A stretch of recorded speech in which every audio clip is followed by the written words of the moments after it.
Well, also thanks to everybody involved in the organization of this event.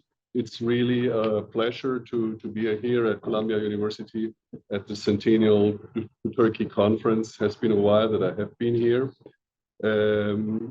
It was a pleasure to listen to the papers so far.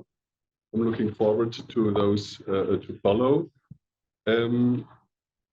And I'm also pleased that the Alevi case is included in this conference. That's not something that is kind of necessarily a given, although I have to disappoint you if you think that I'm going to talk about the Alevis. I'm not going to talk about the Alevis.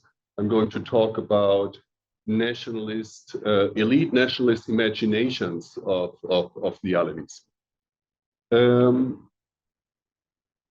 it comes to debates about Alevism in Turkey, the notion "we are all Muslims" is frequently articulated as a means to stress national unity by state representatives and party leaders within the broad nationalist camp from the very right to the Kemalist left.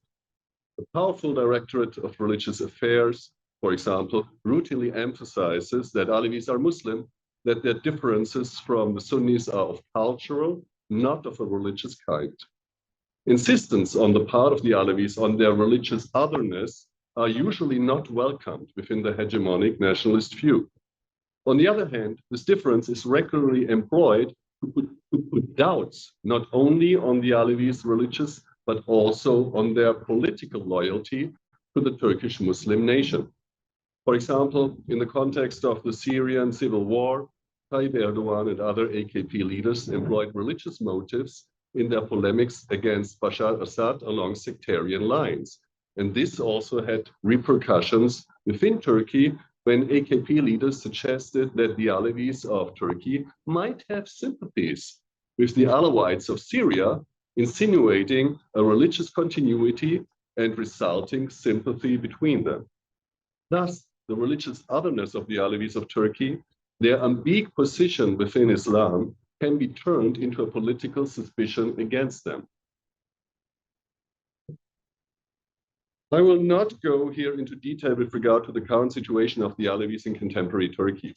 Compared to the non-Muslim minorities, Alevis appear to be in a privileged position insofar as they are seen as part of the nation, the social boundaries of which, we heard that before, were defined by Islam. And it's, this is something that continues until today, I would say. But it is there, at least in Sunni Muslim eyes, or in many Sunni Muslim eyes, okay, we have to be careful, ambiguous relationship to Islam, sometimes expressed in terms that indicate heresy and heterodoxy, that can always be accentuated to put their nationhood into question, which is conditional to their belonging to the fold of Islam. This ambiguous position in relation to the Turkish nation has a history, and this history is what I'm going to talk about here. At first, a few reflections on the Alevis in the late Ottoman state are at place. Until the 19th century, the Kızılbaş Alevi populations of the empire were, in comparison to the Sunni Muslim population, socially and politically marginalized. While they probably were regarded as religious heretics by many, their belonging to the fold of Islam was not in principle questioned. From the 17th to the early 19th century, Kızılbaş Alevis did not constitute a political problem for the Ottomans, and Ottoman records indicate that they were not, at least not systematically, cut off from Ottoman institutions. Hardly ever addressed as Kızılbaş in this period, the term Alevi was not yet established as an umbrella term for post-Kızılbaş communities. They mostly appear only indirectly in Ottoman sources. In the second half of the 19th century, then, the difference of the Kızılbaş Alevis from Sunni Muslims became politically relevant, and this would lead to increased visibility. I will, in the following, enumerate some key factors that played a role in this. So, the major context, of course, is emerging nationalist movements, first on the Balkans, often with a religious edge. And the existing ethno-religious plurality of the empire began to be perceived as a potential political problem in this period. Encounters between Kızılbaş Alevi groups and Protestant American missionaries who reported of actual and aspired conversions of Kızılbaş Alevis to Protestantism and presented these as crypto-Christians of probably Christian or pre-Islamic Anatolian origins must have added to this. In the Hamidian period, especially 1890s, we see an increased interest by the Ottomans in the non-Sunni Muslim populations. So spread of catechisms and the building of mosques in Alevi villages are clear evidence of the intention to bring them closer to the Sunni Muslim fold. Also happened to the Nusayri Alevis, not only to the Alevis, by the way. First Ottoman reports on the Kızılbaş Alevis also date from the 1890s. This interest was then continued and deepened in the Young Turk period, in which several reports on the Kızılbaş Alevis were produced. The underlying interest was like state-centric, nationalist, trying to investigate how these populations related to the Turkish nation and to Islam, and whether they could and how they could be assimilated. Following the genocidal policies of the reigning Committee of Union and Progress, the project of national homogenization turned to the Muslim elements that were seen as outside the Sunni Muslim and Turkish core of the new national imagination, and this is the Kurds and the Alevis. Since the Balkan Wars, the CUP had been increasingly concerned about the political loyalty of groups that they had only limited control over and knew little about. And particular to the Alevi situation was there that this difference from the Sunni Turkish population, that it was like faith-based, not a question of ethnicity, although the fact that a considerable part of them was Kurdish created additional suspicion in the Turkish nationalist mind. In the following, I will discuss early nationalist problematizations and rationalizations of Alevi difference. And we see that in this imagination, the question of the origins of the Alevi communities and their framing as heretical and heterodox were intrinsically related to political concerns. The first works on the Alevis by nationalist authors were produced between the late 1910s and the late 1920s. The advanced narratives differed greatly with regard to the characterization of both the Alevis' religion and their place within Turkish nationhood. Still, there are certain distinctive patterns of interpreting the Alevis that in hindsight appear path-defining. The connecting theme of these patterns is thereby ambivalence with regard to both their ethical or racial and their religious character. An early nationalist, mostly negative reading of the Alevis has been advanced by Naci Ismail, who, based on research conducted in the name of the intelligence organizations in the orbit of the CUP, he published several reports on Turkmen tribes and the Kurds. According to Naci Ismail, while the Alevis historically originated from within Islam, their contemporary relationship to Islam was fragile. He repeats common Sunni anti-Alevi stereotypes concerning their loose morals, as well as heretical religious ideas and practices, even suggesting that they constituted a religion on their own. Still, a close connection to Islam is sought for. In a report published in 1918 under the pen name Freilich and Ravlik, he always published under pen names, so he used several ones. Abil Adem is the most known one. He argues in this report for soft techniques of Sunnification, through school education especially, accompanied by a ban on the Alevis' communal practices, effectively anticipating in this way later Republican policies when Alevi rituals and their socio-religious institutions were banned, together with the Sufi orders and institutions in 1925. Naci Ismail's texts are ambivalent with regard to the ethnic and national character of the Alevis. While the Turkmen Alevis were ethnic Turks, with regard to their civilizational disposition, they were inferior to civilized Turkish culture. The Kurdish Alevis, on the other hand, he argued in his reports on the Kurds, are connected to Iranian religions. Ultimately, the major focus of Naci Ismail was on the problem of how to civilize the Turkmen and Kurdish tribes and how to assimilate the Alevis among them into Islam. 20 years later, the theme of the Alevi civilizational disposition and its connection with religious heresy reappears in nationalist reports on the Kurdish Alevis of Dersim prior to and after the military intervention into the Dersim region in 1937-38. The most horrific experience of state violence by Kurdish Alevis in the history of the Republic. These reports clearly illustrate how the fact that a considerable minority of Alevis were Kurdish corroborated the perception of them being culturally inferior in addition to their heresy. Compared to Naci Ismail's work and later Republican reverberations of his anti-Kurdish sentiments, the texts produced by Baha Said Bey on the Alevis focus on their Turkishness. They present the Alevis not as a threat, but as an asset to the nationalist cause.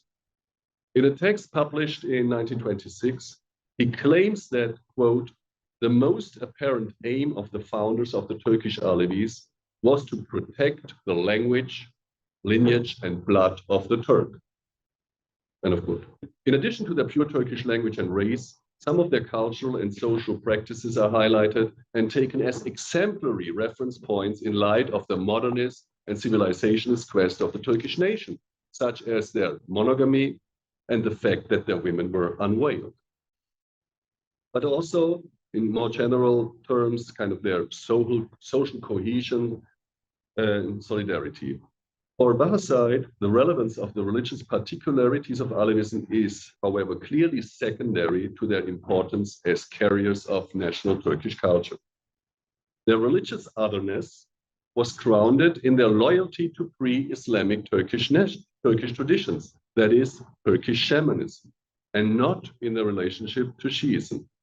In his opinion, disentangling the Alevis from Islam does not crucially place them outside of the nation.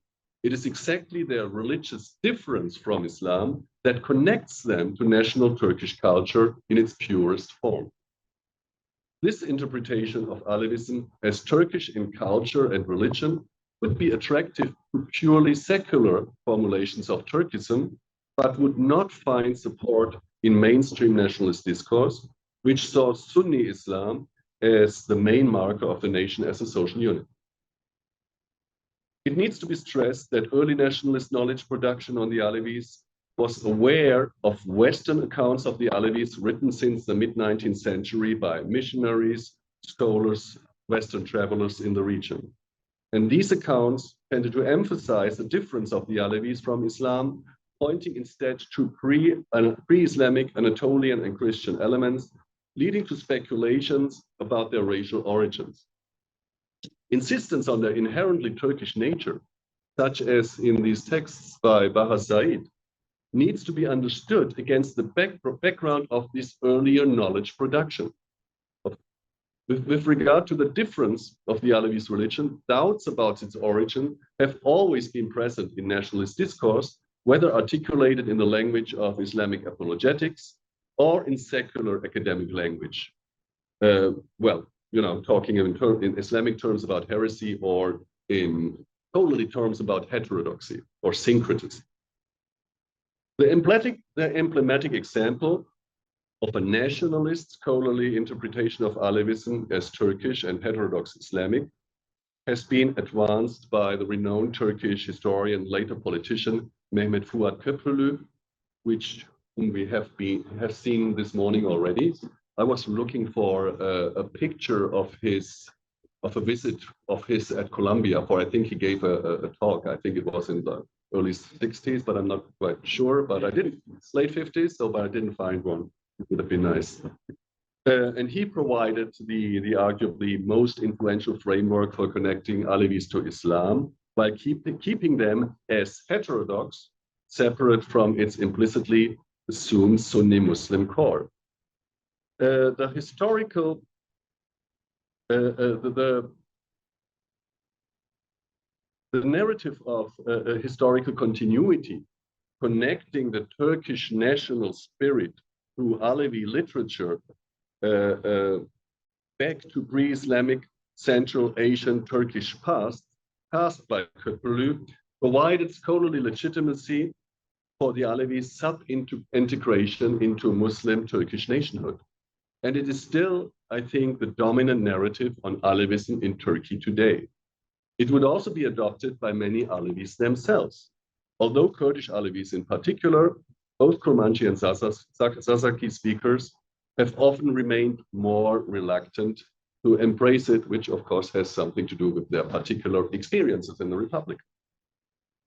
Turkish nationalist discourse on Alevism within the framework established by Köprülü connects to the idea of a Turkish Islam as it has been advanced by Ziya Gökalp and other young Turk intellectuals. That is, an Islam that is not only vernacular, local, and Anatolian, and in that sense national, but also compatible with modernity. In this discourse, notions of Turkish culture and Islamic religion form a symbiosis that somehow is vague and elastic, but attractive for various political projects, well, all over Republican history. Okay, so I'm getting to the end, but I have 2 more pages. Since the Hamidian period, the difference of the socially and politically marginalized Kızılbaş Alevi populations of the empire began to be perceived and problematized in line with proto-nationalist ideals of religious unity. Gradually, a new perception of the Kızılbaş communities evolved, establishing their ethnic racial relation to the Turkish nation, as well as their relation to Islam.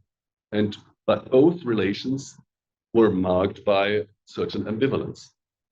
The process came with a name change to the neutral term Alevi, which in the language of Islam indicates a closeness to Ali by descent or spirit, but noting thus a in principle positive relation to Islam, and this already was in contradistinction to the pejorative term Kızılbaş, which was associated with heresy, low morals, and political disloyalty. With the name change also came an understanding that Alevism was essentially a Turkish tradition. This move can be argued to have been crucial to make possible the integration of the Alevis into Turkish nationhood. While the social boundaries of the Turkish nation were defined by religion, Turkish Islam was at the same time understood to be secular, a bulwark against expressions of Islam that were seen as unfitting to modern sensibilities.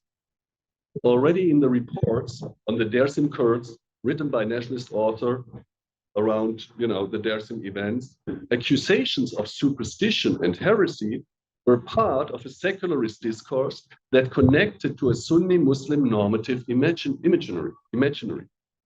It is a particularity of anti-Alevi accusations of heresy that they comprise stereotypes that can be grounded both in secularist rationalism as well as in Muslim purity discourses. Most Alevis, especially Turkish speakers, gradually internalized the idea of Alevism being essentially connected to Turkish culture and connected it positively to Kemalist secularism, which they saw as a bulwark against religion-based discrimination. Already Baha Said Bey proclaimed, last quote, the nomad who stops by at the tent of a Kızılbaş should not be frightened as if he had just been ambushed by an enemy. The Kızılbaş who happens to come through a Sunni Muslim village should not be afraid as if he had fallen into the hands of Yazid. As in earlier times today too, there is no reason for that. The new Turkey, the Republican Turkey, will finally live with Turkish unity, and finally, the struggle between Alevi and Sunni has become a fairy tale buried together with the caliphs. Well, you wish, we might say. Still, so, I mean, this, of course, integration has not been complete. They retained a strong sense until today of being different on religious and social grounds. And this has been, and this kind of sense by the Alevis, of course, has been fostered by their exposure also not only to epistemic violence, which I basically talked about, but also to physical violence. I only mentioned the Dersim massacres, but this connects to, well, to the events in the late 70s, 80s, then Sivas arson attack of 1930 and beyond, right? Turkish nationalism operated from the beginning of the Republic with mechanisms, I mean, of exclusion, the non-Muslims, and homogenization, the inner Islamic others. And this is something that, of course, connects to other papers that we have listened to. But the Alevis, why was it so important to include the Alevis? Or, I mean, we are talking about, well, estimates between 10 and 20% of the population, right? So it was really important for the consolidation of a solid Muslim majority. And this already previously, also in the Hamidian period already, was a concern, right? So, but therefore also it was important to simulate them as good as possible into the main Muslim and Turkish identity that was propagated. So, and what can we learn from all this? If we look at it at, from a contemporary perspective, I strongly believe that whichever path the Turkish state and Turkish Sunni Muslim majority society will take in responding to Alevi and also Kurdish demands to be seen as full members of Turkish society, despite their ethnic and or religious difference, any real solution that overcomes the Alevis and Kurds' ambivalent positioning in Turkish society and nationhood will need to revisit the history of the formation period of the Republic of Turkey in its continuities to the at least young Turkish era, the forms of violence against ethnic and religious others it entailed, and the experiences and memories that it fostered. Thank you for listening.